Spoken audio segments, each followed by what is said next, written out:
I will become your father-in-law, as you have said." So Ptolemy set out from Egypt, he and Cleopatra his daughter, and came to Ptolemais in the 162nd year.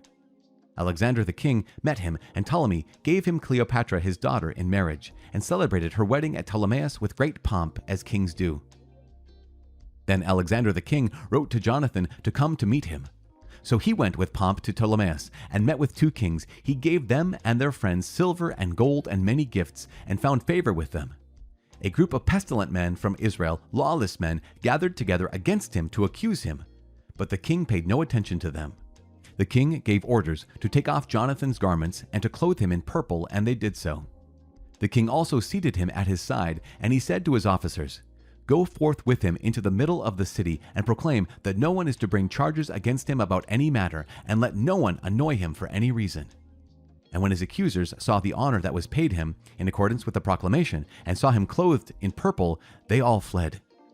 Thus the king honored him, and enrolled him among his chief friends, and made him general and governor of the province. And Jonathan returned to Jerusalem in peace and gladness. Apollonius is defeated by Jonathan. In the 165th year, Demetrius, the son of Demetrius, came to Crete, to the land of his fathers. When Alexander the king heard of it, he was greatly grieved and returned to Antioch. And Demetrius appointed Apollonius the governor of Coele Syria, and he assembled a large force and encamped against Jamnia. Then he sent the following message to Jonathan the high priest: "You are the only one to rise up against us, and I have become a laughingstock and reproach because of you.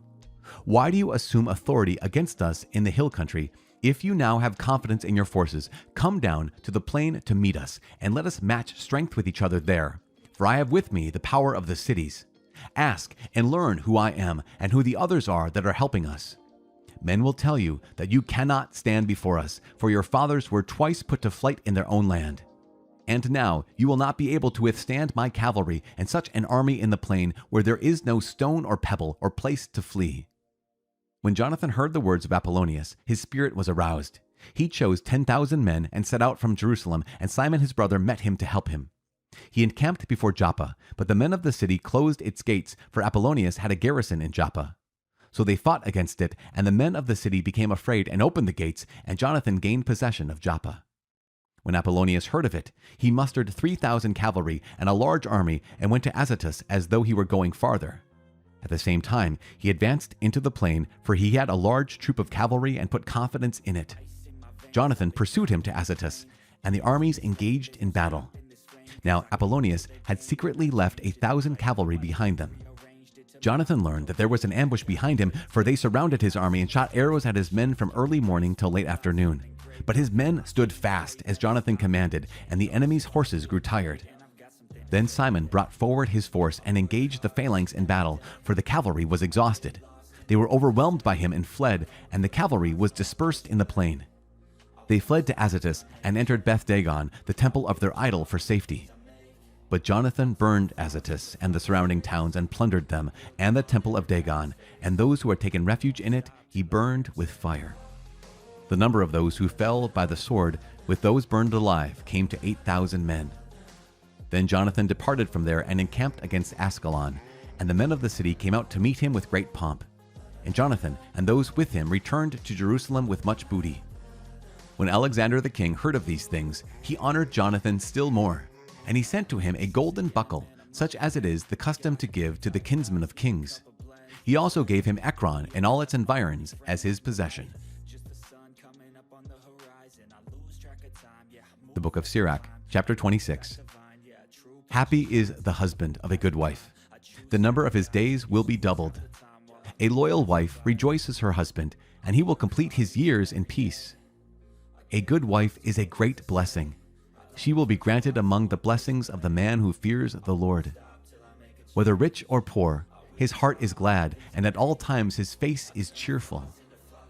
Of 3 things my heart is afraid, and of a 4th I am frightened: the slander of a city, the gathering of a mob, and false accusation.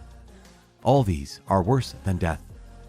There is grief of heart and sorrow when a wife is envious of a rival, and a tongue lashing makes it known to all. An evil wife is an ox yoke which chafes. Taking hold of her is like grasping a scorpion. There is great anger when a wife is drunken. She will not hide her shame. A wife's harlotry shows in her lustful eyes, and she is known by her eyelids. Keep strict watch over a headstrong daughter, lest when she finds liberty, she use it to her hurt. Be on guard against her impudent eye, and do not wonder if she sins against you. As a thirsty wayfarer opens his mouth and drinks from any water near him, so will she sit in front of every post and open her quiver to the arrow. A wife's charm delights her husband, and her skill puts fat on his bones. A sensible and silent wife is a gift of the Lord, and there is nothing so precious as a disciplined soul. A modest wife adds charm to charm, and no balance can weigh the value of a chaste soul. Like the sun rising in the heights of the Lord, so is the beauty of a good wife in her well-ordered home. Like a shining lamp on the holy lampstand, so is a beautiful face on a stately figure. Like pillars of gold on a base of silver, so are beautiful feet with a steadfast heart. My son, keep sound the bloom of your youth, and do not give your strength to strangers. Seek a fertile field within the whole plain, and sow it with your own seed, trusting in your fine stock.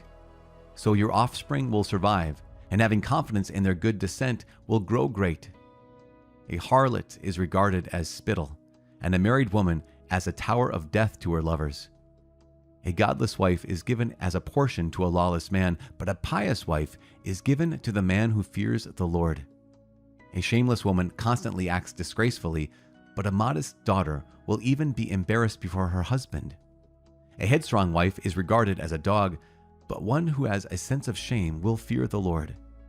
A wife honoring her husband will seem wise to all, but if she dishonors him in her pride, she will be known to all as ungodly.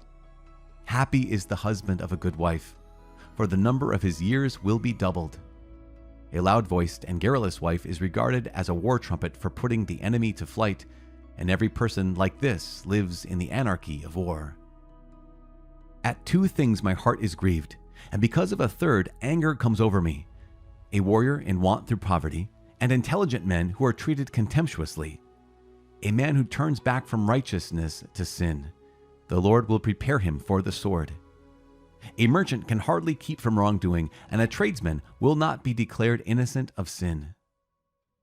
Chapter 27. Many have committed sin for a trifle, and whoever seeks to get rich will avert his eyes. As a stake is driven firmly into a fissure between stones, so sin is wedged in between selling and buying. If a man is not steadfast and zealous in the fear of the Lord, his house will be quickly overthrown. When a sieve is shaken, the refuse remains. So a man's filth remains in his thoughts.